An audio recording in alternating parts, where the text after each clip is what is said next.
The deep dive में आपका स्वागत है।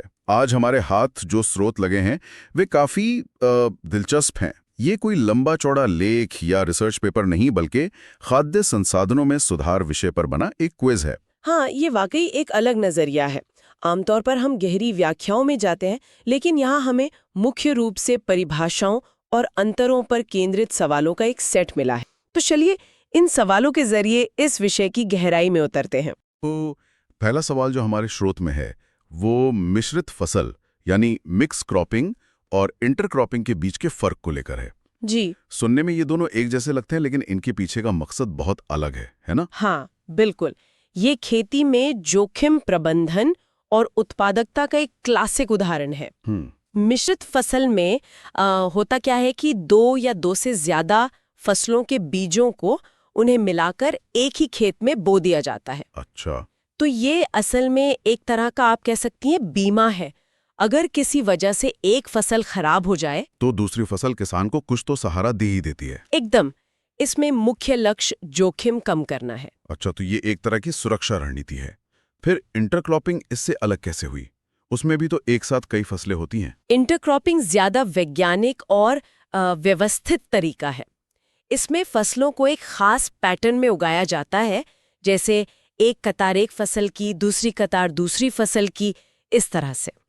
यहाँ मकसद सिर्फ जोखिम कम करना नहीं बल्कि उत्पादकता बढ़ाना है। इसमें ऐसी फसलें चुनी जाती हैं जो एक दूसरे की मदद करें, जिनके पोषक तत्वों की ज़रूरतें अलग अलग हों, ताकि ज़मीन के संसाधनों का बेहतरीन इस्तेमाल हो सके। यहाँ से एक और जुड़ा हुआ सवाल सामने आता है। हरी खाद और साधारण खाद या कंपोस्ट दोनों ही मिट्टी को बेहतर बनाते हैं, लेकिन इनके बनने का तरीका और काम करने का ढंग काफी अलग है। एकदम सही। हरी खाद एक बहुत ही दिलचस्प कॉन्सेप्ट है। इसमें खेत में फसल उगाने से पहले कुछ खास पौधे जैसे सन हेम्प या ढैंचा उगाए जाते हैं और फिर जब वे हरे होते हैं तभी उन पर हल चलाकर उन्हें मिट्टी में मिला दिया जाता है। अच्छा। ये पौधे मिट्टी में गलकर नाइट्रोजन जैसे जरूरी पोषक तत्व बढ़ाते हैं। मतलब खाद खेत के अंदर ही तैयार हो रही है। और कंपोस्ट? कंपोस्ट खेत के बाहर तैयार होती है। इसमें घर के कचरे, जानवरों के गोबर और पौधों के अवशेषों जैसी चीजों को एक गड्ढे में सड़ाया जाता है। ये प्रक्रिया मिट्टी में सिर्फ पोषक तत्व ही नहीं डालती बल्कि ह्यूमस भी बनाती है, जो मिट्टी की बनावट, उसकी पानी सोखने की क्षमता को सुधारता है। तो हरी खाद एक तरह से सीधी पोषक तत्व की खुराक है, जबकि कंपोस्ट मिट्टी का संपूर्ण स्वास्थ्य सुधारता है। बिल्कुल। चलिए अब जमीन से पानी की तरफ चलते हैं। स्रोत में मछलियों को लेकर एक सवाल है। सतह फीडर और बॉटम फीडर में क्या अंतर है? ये मछली पालन के लिए एक बहुत जरूरी जानकारी है। बहुत जरूरी। जब कई तरह की मछलियों को एक ही तालाब में पाना जाता है, जिसे कंपोजिट फिश कल्चर कहते हैं, तो ये जानना अहम हो जाता है कि कौन सी मछली कहाँ से अपना भोजन लेती है। सही। सतह फीडर जैसे कतला मछली तालाब की ऊपरी सतह से खाना खाती है। और बॉटम फीडर? बॉटम फीडर जैसे कॉमन कार्प या मृगल तालाब की तली में जमा भोजन खाती हैं। इनके अलावा मिडिल जोन फीडर्स भी होती हैं, जैसे रोहू। अच्छा। जब इन तीनों तरह की मछलियों को एक साथ पाला जाता है तो वे भोजन के लिए आपस में मुकाबला नहीं करती और तालाब के हर हिस्से का खाना इस्तेमाल हो जाता है। जी, इससे कम जगह में ज्यादा पैदावार मिलती है। जी, ये संसाधनों के बेहतरीन इस्तेमाल का एक और शानदार उदाहरण है। अब वापस फसलों पे आते हैं और इस बार बात पोषक तत्वों की। स्रोत का एक सवाल है, तेल के बीज और दालों से मिलने वाले मुख्य पोषक तत्वों में क्या अंतर है? ये एक बुनियादी लेकिन बहुत महत्वपूर्ण अंतर है। जैसा कि नाम से ही जाहिर है, तेल के बीज जैसे मूंगफली, सोयाबीन या सरसों हमें मुख्य रूप से वसा यानी फैट्स देते हैं, ऊर्जा का एक बहुत बड़ा स्रोत। हाँ, वहीं दूसरी तरफ दालें जैसे चना, मटर, अरहर, ये सब प्रोटीन का खजाना है। और प्रोटीन हमारे शरीर की बढ़त और मरम्मत के लिए बेहद जरूरी है। और इसी से जुड़ा एक और तकनीकी सवाल है फसल सुधार को लेकर। अंतरजातीय और अंतरवंशीय संकरण में क्या फर्क है? ये दोनों ही हाइब्रिडाइजेशन के तरीके हैं, लेकिन इनमें जेनेटिक दूरी का फर्क है। अंतरजातीय संकरण में दो अलग अलग प्रजातियों मतलब स्पीशीज के बीच क्रॉस कराया जाता है जो एक ही वंश की हों। अच्छा, एक ही जीनस की? जी, इसका मकसद होता है एक प्रजाति के अच्छे गुण दूसरी में लाना। और अंतर्वंशीय संकरण, ये तो और भी मुश्किल लगता है। हाँ, ये काफी मुश्किल और दुर्लभ है। इसमें 2 अलग-अलग वंश मतलब जनेरा के पौधों के बीच क्रॉस कराया जाता है। जेनेटिक दूरी ज्यादा होने की वजह से ये अक्सर सफल नहीं होता, लेकिन अगर हो जाए तो इससे बिल्कुल नई तरह की किस्में बन सकती हैं। तो अभी तक हमने फसल की किस्मों पर बात की। अब थोड़ा पशुपालन की तरफ चलते हैं। जी। पोल्ट्री फार्मिंग में 2 शब्द बहुत आम हैं, ब्रॉयलर और लेयर्स। इनकी विटामिन की जरूरतें कैसे अलग होती हैं? ये उनके पालन के उद्देश्य से जुड़ा है। ब्रॉयलर मुर्गियों को मांस के लिए पाला जाता है। उनका लक्ष्य होता है पेजी से वजन बढ़ाना। इसलिए उनकी खुराक में विटामिन ए और के की मात्रा ज्यादा रखी जाती है ताकि उनकी विकास दर अच्छी रहे। और लेयर्स का क्या, जिन्हें अंडों के लिए पाला जाता है? लेयर्स का मुख्य काम अंडे देना है। उनकी विकास दर ब्रॉयलर जितनी तेज नहीं होती, तो उनकी विटामिन की जरूरतें भी अलग होती हैं। उन्हें अच्छी गुणवत्ता वाले अंडे देने के लिए एक संतुलित आहार चाहिए, पर ब्रॉयलर की तरह अतिरिक्त विटामिन की जरूरत नहीं होती। अब पशुपालन से वापस मत्स्य पालन पर आते हैं। स्रोत का एक सवाल मैरीकल्चर और इनलैंड फिशरीज के बीच का फर्क पूछता है। ये फर्क पानी के स्रोत का है। मैरीकल्चर का मतलब है समुद्री पानी में मछली या अन्य समुद्री जीवों जैसे झींगा और सीप का पालन करना। तो ये तटीय इलाकों में होता होगा? जी बिल्कुल। और इनलैंड फिशरीज का संबंध ताजे पानी के स्रोतों से है। इसमें नदियों, नहरों, तालाबों, इन सब में मछली पकड़ी या पाली जाती है। तो एक खारे पानी से जुड़ा है और दूसरा मीठे पानी से। एकदम। चलिए एक बहुत ही बुनियादी सवाल पर आते हैं जो स्रोत में दिया गया है। हवा और पानी से पौधों को कौन से मुख्य पोषक तत्व मिलते हैं? ये जानना बहुत जरूरी है कि पौधे अपने पोषक तत्व सिर्फ मिट्टी से नहीं लेते। हवा से उन्हें 2 बेहद जरूरी तत्व मिलते हैं, कार्बन डाइऑक्साइड के रूप में, और ऑक्सीजन। और पानी से हाइड्रोजन? हाँ, पानी यानी H2O से उन्हें हाइड्रोजन मिलता है। और ये 3 तत्व, कार्बन, हाइड्रोजन और ऑक्सीजन, पौधे के ढांचे का लगभग 95% हिस्सा बनाते हैं। यानी बाकी के पोषक तत्व, जिन्हें हम मैक्रो और माइक्रो न्यूट्रिएंट्स कहते हैं, वे सब मिट्टी से आते हैं। अब एक और व्यवहारिक सवाल है, खरपतवार और कीट फसल को अलग-अलग कैसे नुकसान पहुंचाते हैं? दोनों ही दुश्मन है, लेकिन लड़ने का तरीका अलग है। खरपतवार यानी अनचाहे पौधे फसल के साथ सीधे मुकाबला करते हैं धूप, पानी और पोषक तत्वों के लिए। अच्छा, वो एक तरह से फसल का हिस्सा चुरा लेते हैं। सही कहा, जिससे पैदावार कम हो जाती है। और कीट तो सीधे पौधे पर हमला करते हैं। बिल्कुल, कुछ कीट पौधे के तने, पत्तियों या फलों को काटकर खा जाते हैं। दूसरे कीट जैसे एफिड्स पौधे का रस चूस कर उसे कमजोर कर देते हैं। कुछ तो बीमारियां भी फैलाते हैं। तो एक प्रतियोगी है और दूसरा सीधा शिकारी। अब मधुमक्खी पालन पर आते हैं। स्रोत में देसी मधुमक्खी और इटालियन मधुमक्खी के बीच प्रजनन का अंतर पूछा गया है। हाँ, व्यावसायिक मधुमक्खी पालन में ये एक बड़ा फैक्टर है। इटालियन मधुमक्खी, जिसे एपिस मेलिफेरा कहते हैं, कई वजहों से ज्यादा पसंद की जाती है।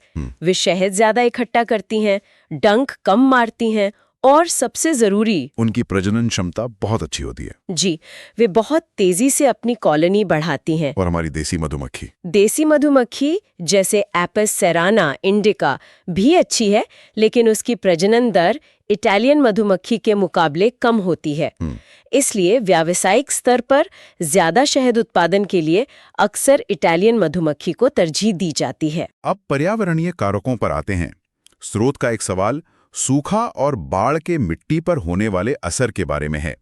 दोनों ही पानी से जुड़ी आपदाएं हैं, पर असर बिल्कुल उल्टा है। बिल्कुल, सूखा मतलब पानी की शदीद कमी। इससे मिट्टी सूख कर कठोर हो जाती है, उसमें दरारें पड़ जाती हैं। वहीं दूसरी तरफ बाढ़ का मतलब है जरूरत से बहुत ज्यादा पानी।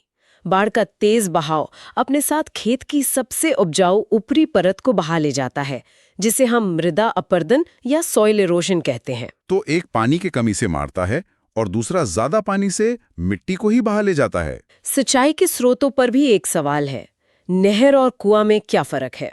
ये भी पानी के स्रोत का ही फर्क है। नहरें सतह के पानी का सिस्टम है। वे किसी नदी या बड़े जलाशय से निकाली जाती हैं और पानी को दूर दराज के खेतों तक पहुंचाती हैं। और कुआं व्यक्तिगत स्तर पर होता है। हाँ, कुआं भूमिगत जल का स्रोत है। इसे खोदकर जमीन के नीचे मौजूद पानी की परतों तक पहुंचाया जाता है और फिर पंप से पानी निकालते हैं। तो नहरें नदी के पानी पर निर्भर हैं, जबकि कुएं भूजल स्तर पर। अब बात करते हैं फसलों की किस्मों की। अल्पकालिक और दीर्घकालिक फसल किस्मों में आर्थिक रूप से क्या अंतर होता है? ये किसान के लिए एक बहुत बड़ा आर्थिक फैसला होता है। अल्पकालिक फसलें, जैसा कि नाम से पता चलता है, कम समय में पककर तैयार हो जाती हैं। इसका फायदा ये है कि किसान एक साल में एक ही खेत से कई फसलें ले सकता है। इससे उसकी आमदनी बनी रहती है और लागत भी कम लगती है। तो फिर कोई दीर्घकालिक फसलें क्यों उगाएगा? दीर्घकालिक फसलें ज्यादा समय लेती हैं और उनकी लागत भी ज्यादा हो सकती है, लेकिन अक्सर उनकी पैदावार या बाजार में कीमत ज्यादा मिलती है। हालांकि इसमें जोखिम भी ज्यादा होता है, क्योंकि फसल लंबे समय तक खेत में रहती है ना? सही बात है। मौसम या बीमारियों की चपेट में आ सकती है। इसी से जुड़ा एक और सवाल है, फसल उत्पादन को कम करने वाले जैविक और अजैविक कारकों में क्या अंतर है? ये प्रकृति के दो अलग-अलग पहलुओं को दिखाता है। जैविक कारक यानी सभी जीवित चीजें जो फसल को नुकसान पहुंचाती हैं, जैसे रोग, कीट पतंगे, खरपतवार भी इसी में आते हैं। और अजैविक कारक?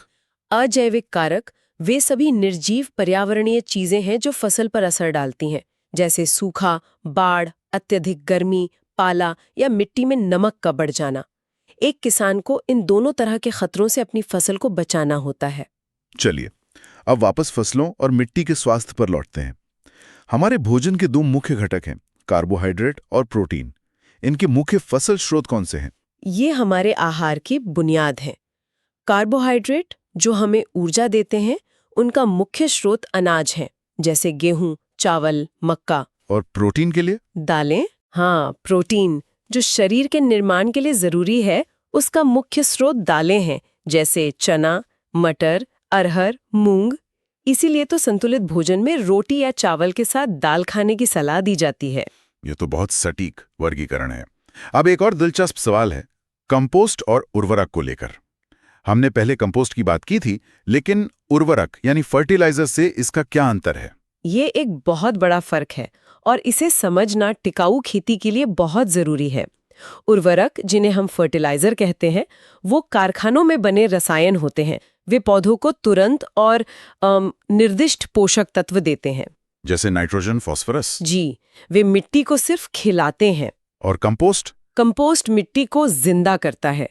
वो सिर्फ पोषक तत्व नहीं देता, बल्कि मिट्टी की भौतिक संरचना को सुधारता है, पानी सोखने की क्षमता बढ़ाता है और करोड़ों फायदेमंद सूक्ष्म जीवों को पनपने में मदद करता है। तो लंबे समय में सिर्फ उर्वरक का इस्तेमाल मिट्टी को बेजान कर सकता है? बिल्कुल, जबकि कंपोस्ट उसे स्वस्थ और उपजाऊ बनाता है। ये वाकई एक महत्वपूर्ण अंतर है। अब आखिरी खंड की तरफ बढ़ते हैं, जिसमें आधुनिक तकनीक की बात है। एक बहुत ही तकनीकी सवाल है, संकर यानी हाइब्रिड और आनुवंशिक रूप से संशोधित यानी जीएम बीजों में क्या अंतर है? ये दोनों ही फसल सुधार की आधुनिक तकनीकें हैं, लेकिन काम करने का तरीका बिल्कुल अलग है। संकर या हाइब्रिड बीज पारंपरिक क्रॉसिंग या परागण के जरिए बनाए जाते हैं। इसमें एक ही प्रजाति की दो अलग-अलग किस्मों के बीच क्रॉस कराकर एक नई, बेहतर किस्म तैयार की जाती है। ये तो प्रकृति में भी हो सकता है। हाँ, बस वैज्ञानिक इसे नियंत्रित तरीके से करते हैं। और जीएम बीज? जीएम बीज लैब में तैयार होते हैं। इसमें किसी एक जीव का जीन, मतलब जीन, निकालकर पौधे के डीएनए में डाल दिया जाता है। इसका मकसद पौधे में ऐसा गुण पैदा करना है जो पारंपरिक क्रॉसिंग से संभव नहीं है। अच्छा, जैसे किसी कीड़े के प्रति प्रतिरोधक क्षमता पैदा करना। एकदम, ये जेनेटिक स्तर पर एक बहुत बड़ा बदलाव है। और हमारा अंतिम सवाल भंडारण से जुड़ा है।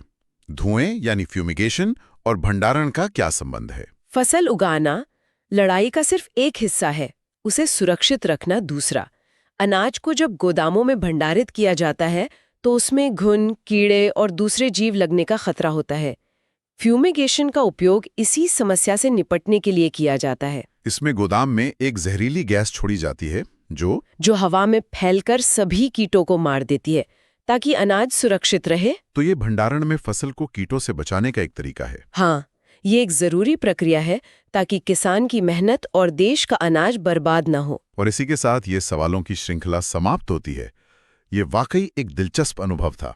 इन सवालों के बहाने इतने सारे कॉन्सेप्ट्स को समझना। हाँ, इसमें जो बात आकर्षक है वो ये है कि इस चर्चा के माध्यम से कई महत्वपूर्ण तकनीकी अंतर बहुत स्पष्ट रूप से सामने आए, जैसे हाइब्रिड और जीएम या कंपोस्ट और उर्वरक।